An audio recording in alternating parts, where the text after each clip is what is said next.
Thor Ragnarok was directed by Taika Waititi, and I haven't seen any of his previous films, but I was still excited for this film. I didn't love the second Thor movie. I thought on rewatch I actually liked the first one quite a bit. When I saw that this film had very high on Rotten Tomatoes, I was excited.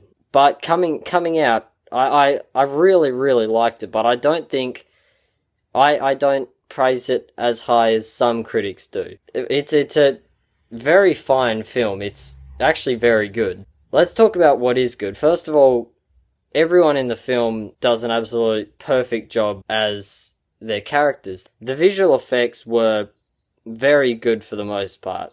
There were some that were shoddy, but altogether it was very it was visually really nice to look at. There were two shots in particular that I really liked. Now, a lot of people are saying this is, or this could be, the best MCU movie to date.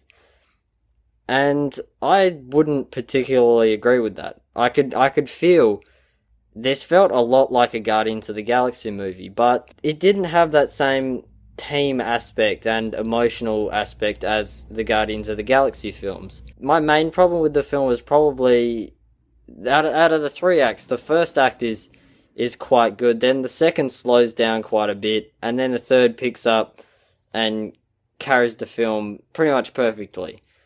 And it's really the second act that I could find myself getting it hard to get through on subsequent rewatches. This film rides heavily on comedy. That's something that was heavily pushed in the trailers. It's something that's in a lot of the recent Marvel films like Guardians of the Galaxy and Spider-Man Homecoming, much more than it was back in 2008 with Iron Man and Incredible Hulk. And the comedy for the most part does work very well, but there is some comedy that I wouldn't say is perfect. It's not the best Marvel movie, it's not perfect.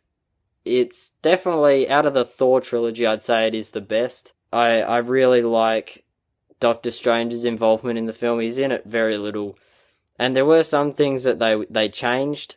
It seems pretty late because the green screen, it isn't perfect, and the scenes they did change, and that is something that was really apparent when watching it on a big screen. But Thor Ragnarok's a good addition to the MCU. It's a film that I will rewatch. It's not a film that I'd see once and think it's the worst. It's definitely not the worst of the MCU. That probably to me would probably still be Thor the Dark World. But in terms of this year so far, I still think that Guardians of the Galaxy is better in terms of the MCU, and I'd say this is on par with Spider-Man Homecoming.